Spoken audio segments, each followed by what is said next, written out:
एक छोटे से शहर की सुबह थी।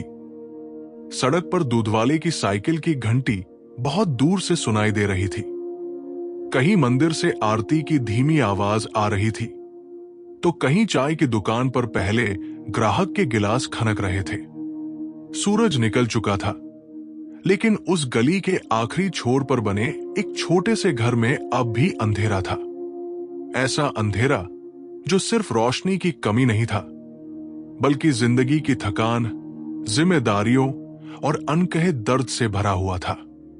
उस घर में रहने वाला आदमी कोई बड़ा नाम नहीं था, न उसकी कोई पहचान थी, न किसी को उससे कोई उम्मीद। लोग उसे बस रमेश कहकर बुलाते थे।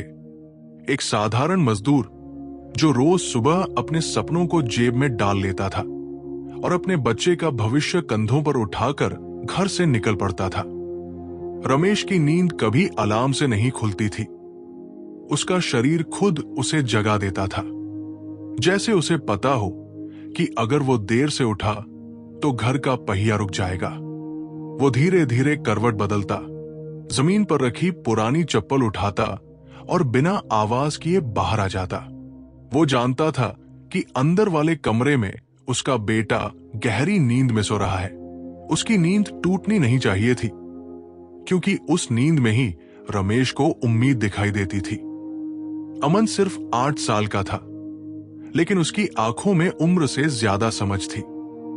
शायद इसलिए कि उसने बहुत जल्दी मां को खो दिया था। घर में मां की तस्वीर आज भी दीवार पर टंगी थी। उस तस्वीर पर हर सुबह रमेश नजर डालता था। कभी कभी ऐसा लगता था जैसे तस्वीर उसे देख रही हो और चुपचाप पूछ रही हो, सब ठीक है ना? रमेश मन ही मन कह देता, हाँ, सब ठीक है, जबकि सच ये था कि कुछ भी ठीक नहीं था। लेकिन रमेश ने सीख लिया था कि कुछ सच्चाइयां सिर्फ दिल के भीतर ही रखी जाती है। रमेश का जीवन बहुत साधारण था। सुबह काम की तलाश, दिन भर मेहनत और शाम को थके कदमों से घर वापसी। कोई स्थायी नौकरी नहीं थी। कभी किसी निर्माण स्थल पर काम मिल जाता, कभी किसी दुकान पर माल उतारने का। कई बार पूरा दिन यूं ही निकल जाता और शाम को हाथ खाली रह जाते। उन दिनों रमेश की चाल और भी भारी हो जाती थी, लेकिन घर पहुंचते ही वो खुद को संभाल लेता था, क्योंकि उसे पता था कि घर के अंदर एक बच्चा है जो उसके चेहरे से हालात पढ़ लेता है। रमेश का सपना बहुत बड़ा नहीं था। वो अमीर नहीं बनना चाहता था। वो बस इतना चाहता था कि उसका बेटा उस जिंदगी को न जिए जो उसने जी है। वो चाहता था कि अमन के हाथों में किताबें हों, बोझ नहीं। उसके चेहरे पर चिंता नहीं, सपने हों। इसी एक ख्वाब ने रमेश को हर दिन उठने की ताकत दी थी।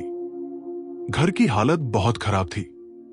छत से कभी कभी पानी टपकता था। दीवारों पर सीलन के निशान थे। रसोई में गिने चुने बर्तन थे। कई बार ऐसा हुआ कि घर में सिर्फ एक ही रोटी बची।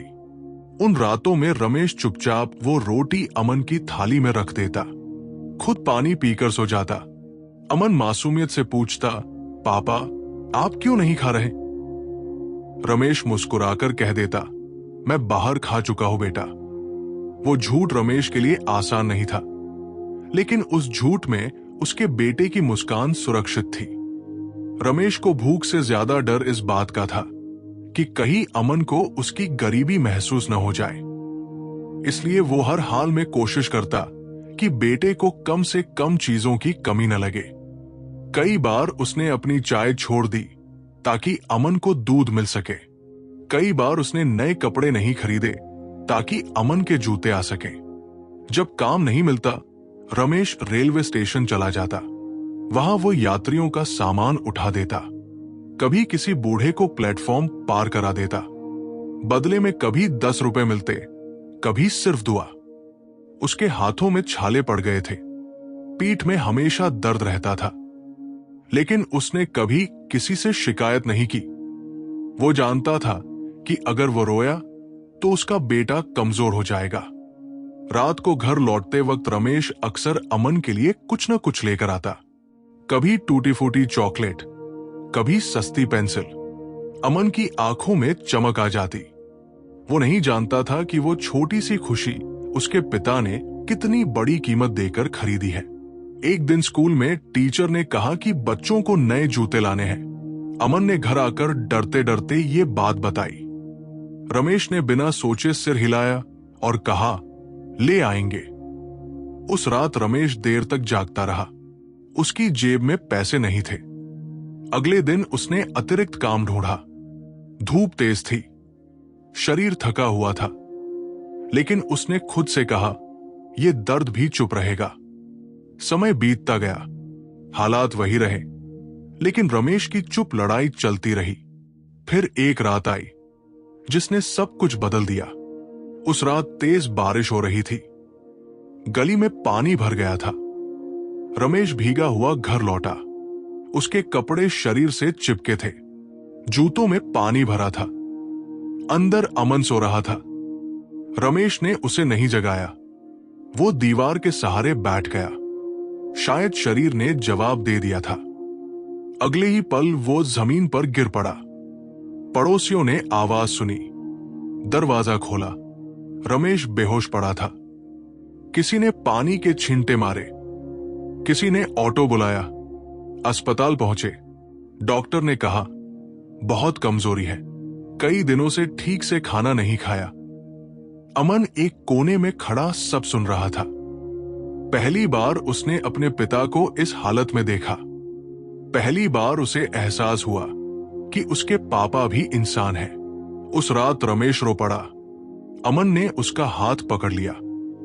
उस छोटे से हाथ में एक बड़ा सा वादा था। उस दिन अमन ने मन ही मन तय कर लिया, अब वो अपने पिता को अकेले नहीं लड़ने देगा। अगले दिन से अमन बदल गया। वो पढ़ाई में पहले से ज्यादा मेहनत करने लगा। स्कूल के बाद छोटे मोटे काम करने लगा। किसी की दुकान पर सफाई, किसी के बच्चों को पढ़ाना। रमेश ने पहले मना किया, लेकिन अमन ने कहा, पापा, ये मेरी भी लड़ाई है। साल बीतते गए, मुश्किलें कम नहीं हुई, लेकिन हिम्मत बढ़ती गई। अमन ने पढ़ाई पूरी की, कॉलेज में दाखिला लिया। कई बार उसे भी भूखे पेट पढ़ना पड़ा, लेकिन उसे पिता की चुप लड़ाई याद आती रही। वही चुप लड़ाई उसकी ताकत बन गई। वक्त बदला। एक दिन अमन के हाथ में नौकरी का ऑफर लेटर था। रमेश ने कागज देखा। समझ पूरा नहीं आया, लेकिन बेटे की आंखों में चमक देख ली। उसने अमन को गले लगा लिया। उस गले में बरसों की थकान, दर्द और भूख घुल गई। आज वही अमन अपने पिता को आराम कुर्सी पर बैठाकर कहता है, पापा, अब आपकी बारी है आराम करने की। रमेश मुस्कुराता है। उसकी आंखों में आंसू है। ये आंसू दर्द के नहीं है। ये आंसू उस चुप लड़ाई के हैं, जिसे किसी ने नहीं देखा, लेकिन जिसने सब कुछ बदल दिया। क्योंकि जो पिता चुप रहता है, वो कमजोर नहीं होता। वो अपनी औलाद को मजबूत बना रहा होता है। और कभी कभी जिंदगी की सबसे बड़ी जीत वही होती है, जो बिना शोर के लड़ी जाती है। अगर आपको ये कहानी पसंद आई हो, तो इसे लाइक करें, शेयर करें और चैनल को सब्सक्राइब करना न भूलें। मिलते हैं अगली प्रेरणादायक कहानी में।